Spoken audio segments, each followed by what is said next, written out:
ഇതിന്റെ കാര്യമേ രണ്ട് ഫോട്ടോകൾ ഒരു ബ്ലെൻഡ് ചെയ്തു. രണ്ട് ഫോട്ടോകൾ ബ്ലെൻഡ് ചെയ്തിട്ട് ദിലീപിന്റെ ബാക്കിൽ ഒരുപാട് ദൂരെ ബാക്കിൽ രണ്ടുപേര് നിൽക്കുന്നു.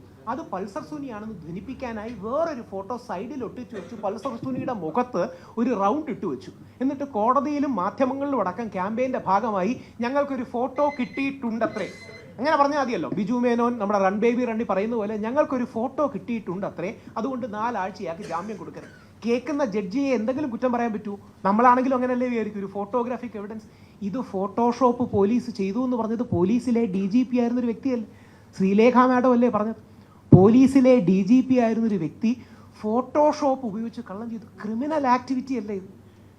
ഇത് സാധാരണക്കാരൻ ചെയ്താൽ അവനെ അറസ്റ്റ് ചെയ്യില്ലേ? പോലീസുകാർ ചെയ്താൽ തെറ്റാണെന്നെങ്കിലും നമ്മൾ പറയണ്ടേ? അതായത് ഈ ചങ്ങലയ്ക്ക് സമനില നഷ്ടപ്പെടുക എന്ന് പറയുന്ന ഒരു അവസ്ഥയിൽ പോലീസുകാർ ചെയ്തത് തെറ്റാണെന്നെങ്കിലും ഒരു മാധ്യമം പറയണ്ടേ?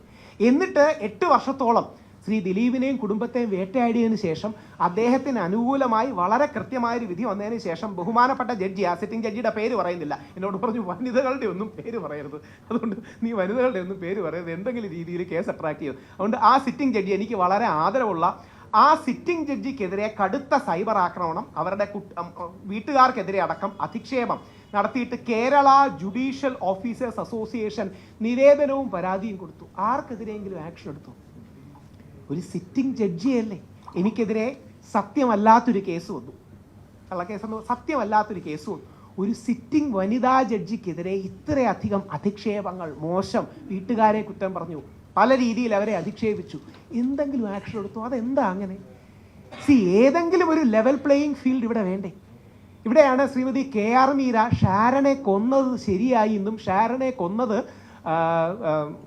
മറ്റേ വിഷം കൊടുത്തു കൊന്നതിനെ ചിരിച്ചുകൊണ്ട് ന്യായീകരിച്ചിട്ട് കേസ് എടുക്കണ്ട, FIR രജിസ്റ്റർ ചെയ്തില്ല. ഞാൻ കൊണ്ട് പരാതി കൊടുത്തു, 7 ദിവസം എടുത്തു എനിക്ക് പരാതി രജിസ്റ്റർ ചെയ്തു എന്ന് തരാൻ. പോലീസുകാർക്ക് പേടിയാണ്, ഇനി എടുത്താണെങ്കിലും പ്രശ്നം ഉണ്ടാവും. അതുകൊണ്ട് ഞാൻ അവസാനത്തിലേക്ക് വരുമ്പോൾ എനിക്ക് മാധ്യമങ്ങളോടുള്ള അഭ്യർത്ഥന, 8 വർഷത്തോളമായി കേസ് നടത്തി തൻ്റെ നിരപരാധിത്വം തെളിയിച്ച ശ്രീ ദിലീപിനെ ഇപ്പോഴും വേട്ടയാടുന്ന ചിലരുണ്ട്, അല്ലാതെ എനിക്ക് പറയാൻ പറ്റൂല. എനിക്ക് നന്നായിട്ട് അറിയാം ആരാണെന്ന്, ഞാൻ ഉദ്ദേശിക്കുന്ന ആരാണെന്ന് നിങ്ങൾക്കറിയാം, ഞാൻ പക്ഷേ പറയുന്നില്ല. ഇപ്പോഴും വേട്ടയാടുന്ന ചിലരുണ്ട്. പക്ഷേ ആ കേസിൽ, ദിലീപിൻ്റെ കേസിൽ വിധി പറഞ്ഞ വനിതാ ജഡ്ജിയെയും കുടുംബത്തെയും അധിക്ഷേപിക്കുന്ന ചിലരുണ്ട്. ആർക്കെങ്കിലും എതിരെ നടപടി സ്വീകരിച്ചു? ഒരു സിറ്റിംഗ് വനിതാ ജഡ്ജിക്കെതിരെ സൈബർ ആക്രമണത്തിന് കേരള ജുഡീഷ്യൽ ഓഫീസേഴ്സ് അസോസിയേഷൻ പരാതിയും നിവേദനവും നൽകിയിട്ട് എന്തെങ്കിലും ഒരു നടപടി, ഞാൻ വിഷമത്തോടെയാണ് ചോദിക്കുന്നത്, കണ്ണിൽ പൊടിയിടാനെങ്കിലും സ്വീകരിച്ചു? അതായത് പ്രത്യേകിച്ച് നടപടിയൊക്കെ ചില കണ്ണിൽ പൊടിയിടാൻ സ്വീകരിച്ചു, അങ്ങനെയെങ്കിലും സ്വീകരിച്ചു? ഇനിയും ശ്രീ രാഹുൽ മാങ്കൂട്ടത്തിൻ്റെ കാര്യത്തിൽ പീഡന ആരോപണങ്ങൾ നിലനിൽക്കുമോ എന്ന് കോടതി പോലും സംശയം പ്രകടിപ്പിച്ചിട്ട് അദ്ദേഹത്തിനെതിരെയുള്ള ഈ വേട്ടയാടലും ക്യാമ്പയിനും അവസാനിപ്പിക്കും. ഞാനപ്പോൾ അവസാനത്തിലേക്ക് വരുമ്പോൾ ഇനി എൻ്റെ ഒരു ഇതും കൂടെയുണ്ട്. ഓർക്കുക, നാളെ ഇനി ഒരു കാര്യം കൂടി, എനിക്ക് അവരുടെ പേര് പറയാൻ പറ്റുമോ എന്നുള്ളത് എനിക്കിപ്പോഴും ലീഗൽ ഡൗട്ടാണ്. ഞാൻ 4 പേരുടെ കേസ് എന്നാൽ കഴിയുന്ന വിധം ജയിലിൽ കിടന്നവരിൽ നിന്ന് ഏറ്റെടുക്കുന്നുണ്ട്. അതായത് നമ്മളിപ്പോൾ ഞങ്ങൾ സംസാരിച്ചു, ഒരു അഡ്വക്കേറ്റിനെ ഏൽപ്പിച്ച് ഏതെങ്കിലും രീതിയിലുള്ള ഹെൽപ്പ്. 20 വർഷമൊക്കെ വ്യാജ പോക്സോ കേസിൽ കിട്ടിയ 22, 23 വയസ്സായ പിള്ളേരവിടെ കിടപ്പുണ്ട്. എന്തൊരു ഗതികേടാണ്. അതായത് അവനും ഒരു പെൺകുട്ടിക്ക് തമ്മിൽ ഇഷ്ടമാണ്, ഒന്ന് പീഡനം ഒന്ന് പോക്സോ ഇഷ്ടമാണ്. അവരുടെ പെൺകുട്ടിയുടെ വീട്ടുകാർക്ക് ഇതിന് എതിർപ്പാണ്, സ്വാഭാവികമാണ്. ഞാനും വൈഫ് ദീപയും തമ്മിൽ പ്രണയവിവാഹമായിരുന്നു, വീട്ടുകാർക്കൊക്കെ എതിർപ്പായിരുന്നു, പിന്നീട് സമ്മതിച്ചതാണ്. പക്ഷേ പെൺകുട്ടിയുടെ വീട്ടുകാർ ഇവനെതിരെ പീഡന പരാതി കൊണ്ട് കൊടുത്തു. ആ പെൺകുട്ടിയുടെ വീട്ടുകാർ പീഡന പരാതി കൊണ്ട് കൊടുത്തു. എന്നിട്ട് പണ്ട് തൊട്ടേ അഫെയർ ആയിരുന്നുകൊണ്ട് 17-ാം വയസ്സിൽ പോക്സോ ചെയ്തു എന്ന് പറഞ്ഞ് കേസ് കൊടുത്തു. 20 വർഷം അടിച്ചു കൊടുത്തു. നിങ്ങൾക്ക് ആ ഒരു നിമിഷത്തെ വിധി ഒന്ന് ചിന്തിക്കാമോ? നാളെ നമ്മുടെ മകനോ നമ്മുടെ അനിയനോ നമ്മുടെ സഹോദരനോ ആണത് വരുന്നതെങ്കിൽ 20 വർഷം കോടതിയുടെ വിധി വരുന്നത് ഒന്നുമില്ല. ഇനി വേറൊരു കൗതുകമുള്ളൊരു കാര്യമുണ്ട്. പേര് പറഞ്ഞാലേ എൻ്റെ കോണ്ടെക്സ്റ്റ് മനസ്സിലാവുന്നുള്ളതുകൊണ്ട് ഞാൻ ഒരു മുസ്ലിം നൗഫൽ എന്നാണ് പേര്, ഒരു പയ്യനാണ്. കാര്യം 17 വയസ്സുള്ള അവൻ്റെ ഗേൾ ഫ്രണ്ട് ഉണ്ട്, അവൻ്റെ ഭാര്യയാണ്, അതായത് അവൻ്റെ സ്വന്തം ഭാര്യ. ആ ഭാര്യയാണ് ഇവളുടെ സ്ഥിരം പഠിച്ചത്. ഞാൻ ചോദിച്ചു, എന്താ അവനെ പോക്സോയിൽ വന്നത്? ചേട്ടാ, എൻ്റെ വൈഫാണ്, അവൾ +2 പഠിക്കുന്ന സമയത്ത് സ്കൂളിൽ കൗൺസിലിംഗ് എന്നൊരു പരിപാടിയുണ്ട്. ആ കൗൺസിലിങ്ങിന് പല കാര്യങ്ങളും ചോദിച്ച കൂട്ടത്തിൽ എന്തെങ്കിലും ബന്ധമുണ്ടോ എന്ന് ചോദിച്ചാൽ അപ്പോൾ അവർക്ക് മിനിമലായിട്ട് പരസ്പരം ഷെയറിംഗ് ഓഫ് അഫെക്ഷൻ ഉണ്ടായിട്ടുണ്ട്, അല്ലെങ്കിൽ പരസ്പരമുള്ള ഒരു എന്താ പറയുക, ഒരു sharing of affection, private moments ഉണ്ടായിട്ടുണ്ട്. ഇത് ഈ കുട്ടി കൗൺസിലിംഗ് പറഞ്ഞു. കൗൺസിലിംഗിൽ പറഞ്ഞ ആൾ പോക്സോയ്ക്ക് റിപ്പോർട്ട് ചെയ്തു, അവനെ അറസ്റ്റ് ചെയ്തു. ഇപ്പം ഇവനെ കാണാൻ വരുന്നത് ഇവൻ പോക്സോ ചെയ്തു എന്ന് ആരോപിക്കപ്പെടുന്ന ഭാര്യയുടെ അച്ഛനും കൂടെയാണ്.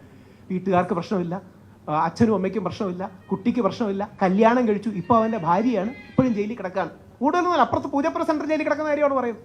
ഇവിടെ ഞാൻ മെഡിക്കൽ കോളേജ്, ഞാൻ 4 സ്ഥലങ്ങളിൽ കിടന്നു. ഞാൻ മെഡിക്കൽ കോളേജിൽ കിടന്നപ്പോൾ എൻ്റെ തൊട്ടിപ്പുറത്ത് കിടന്ന മെൻ്റലി കുറച്ച് ബുദ്ധിമാന്ദ്യമുള്ള കൂലിപ്പണിക്ക് പോകുന്ന ഒരുത്തനുണ്ട്. ആ കൂലിപ്പണിക്ക് പോകുന്ന ആൾ ഇപ്പോഴും മെഡിക്കൽ കോളേജ് കിടപ്പോൾ നിങ്ങൾ പോയാൽ കാണാം. കൂലിപ്പണിക്ക് പോകുന്ന വ്യക്തി, ഇവൻ ഈ സ്കൂളിലെ പിള്ളേർ അവനെ സ്ഥിരം ഇങ്ങനെ കളിയാക്കുകയും പ്രകോപിപ്പിക്കുകയും ചെയ്യും.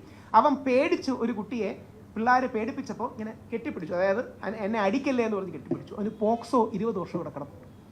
ഇത് നിങ്ങൾ ഇത് കഴിഞ്ഞ ക്യാമറ ഓഫ് ചെയ്ത് കഴിഞ്ഞാൽ അവരുടെ പേരും കൂടെ പറയാം. പേരടക്കം ഞാൻ എഴുതി വെച്ചുകൊണ്ട് വന്നിട്ടുണ്ട്. വേറെ ഒന്നും കൊണ്ടല്ല, ഇനി അവരുടെ പേര് പറഞ്ഞു കഴിഞ്ഞാൽ മറ്റേ കേസിൽ ഇന്റർഫിയർ ചെയ്തു എന്ന് വേണമെങ്കിൽ പറയാം എന്നുള്ളതുകൊണ്ട് മാത്രമാണ് പേര് പറയാത്തത്.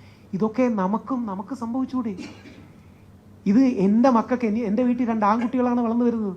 ഇനി നാളെ അവന് 17 വയസ്സോ 16 വയസ്സോ ഉള്ളപ്പോഴും എന്തെങ്കിലും പിള്ളേരല്ലേ, നിങ്ങളൊക്കെ +2 പഠിക്കുമ്പം മറ്റേ ശ്രീരാമനും ഹരിചന്ദ്രനൊക്കെ ആയിരുന്നോ? ഞാനായിരുന്നില്ല. നമുക്കൊക്കെ അത്യാവശ്യം ഇഷ്ടങ്ങളും താല്പര്യങ്ങളും ഒക്കെ ഉണ്ടാവും. ഏതെങ്കിലും രീതിയിൽ ആ പെൺകുട്ടിയുടെ വീട്ടുകാർക്ക് ഇഷ്ടമല്ലെന്നോ ആ പെൺകുട്ടി ഞാനും തമ്മിൽ ഉടക്കി ഒരു പരാതി കൊടുക്കുകയാണെങ്കിൽ 20 വർഷമാണ്. പിന്നെ വർഷങ്ങളെടുക്കും ജാമ്യം കിട്ടാൻ. അങ്ങനെ ഒരുത്തൻ ഇവിടെ ഹാർട്ട് സർജറി ആയിട്ട് കിടപ്പുണ്ട്. ഇപ്പം മെഡിക്കൽ കോളേജിലായിരുന്നു, ഇപ്പം പൂജപ്പുരയിലേക്ക് പോയി. അവനൊരു പെൺകുട്ടിയെ ഇഷ്ടമാണ്. ആ പെൺകുട്ടിയുടെ വീട്ടുകാർക്ക് അവനെ ദേഷ്യമാണ്. ഇവർ മാറുന്നില്ല. പെൺകുട്ടിയുടെ പേരിൽ അച്ഛനും അമ്മയിൽ നിന്ന് പരാതി കൊടുത്തു. ജാമ്യം കിട്ടുമെന്ന് പ്രതീക്ഷ കഴിഞ്ഞ് 1.5 വർഷമായിട്ട് കിടക്കുക. ഒരു മനുഷ്യജീവിതം ഇല്ലാതാകുകയല്ലേ? അപ്പം ആ മനുഷ്യജീവിതം ഇല്ലാതാകുന്ന കാര്യം ഉള്ളതുകൊണ്ടാണ് ഞാൻ ഓർപ്പിക്കുന്നത്, നമ്മുടെ മകൻ, നമ്മുടെ അച്ഛൻ, നമ്മുടെ സഹോദരൻ ജയിലിൽ നിന്ന് ഒരു വ്യാജ പരാതി അകലത്തിൽ മാത്രമാണ്. അതുകൊണ്ടാണ് പെട്ടെന്നൊരു കാര്യം കൂടെ, ആളുടെ പേരെടുത്ത് ഞാൻ പറയാം.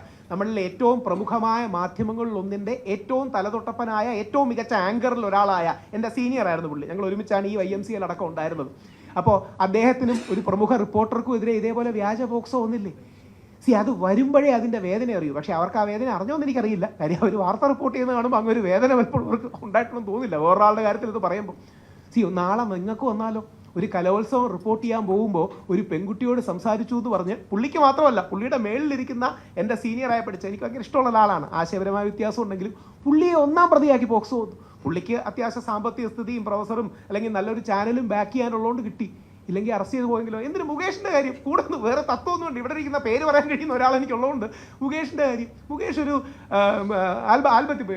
ആൽബത്തിൽ പോയി അഭിനയിച്ചതാണ്. എത്ര 6 മാസത്തിന് ശേഷവും 6 മാസത്തിന് ശേഷം ഒരു പോക്സ്. ഈ മുകേഷിനെതിരെ വ്യാജ പരാതി കൊടുത്ത ആ പയ്യൻ എന്നെ വിളിച്ചിരുന്നു. ഞാൻ ആ പയ്യൻ എന്നെ വിളിച്ച് സംസാരിച്ചു. ഞാൻ പറഞ്ഞു, മോനെ എന്തുവാടാ നീ ചെയ്യുന്നത്? ചേട്ടാ നമ്മൾ തമ്മിലൊരു ചെറിയ പ്രശ്നം. ഞാൻ പറഞ്ഞു, പ്രശ്നം ഉണ്ടായി ഇനി അടിച്ചത് വേണമെങ്കിൽ 2 അടി കൊടുത്ത് തീർക്കും. പോക്സ് കൊടുക്കും, വ്യാജ പോക്സ് കൊടുത്താണോ തീർക്കുന്നത്?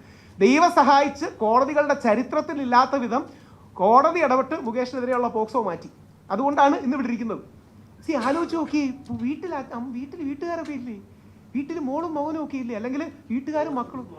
ചാച്ചി പോക്സോ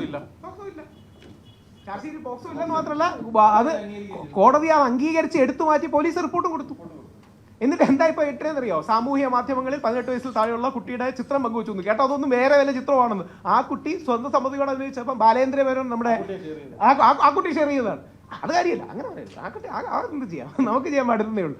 അതിൻ്റെ ഒന്ന് ആലോചിച്ച് നോക്കി. എന്നിട്ട് ഇന്നലെ ഒരു പ്രമുഖ ചാനൽ എന്നെ കളിയാക്കി വിമർശിച്ച് പറയാണ്, രാഹുൽ ഈശ്വറിന്റെ സൈഡിൽ കൂടെ നിൽക്കുന്ന ആള് പോക്സോ കേസിൽ പ്രതിയായിരുന്നു. എന്ത് ഈസിയാണേ ഒരാളുടെ ജീവിതത്തിൽ. ഇനി എപ്പോഴും മുകേഷ് നായർ നടിച്ചു നോക്കിയാലോ ബാക്കിയോ ഈ പേരല്ലേ വരും.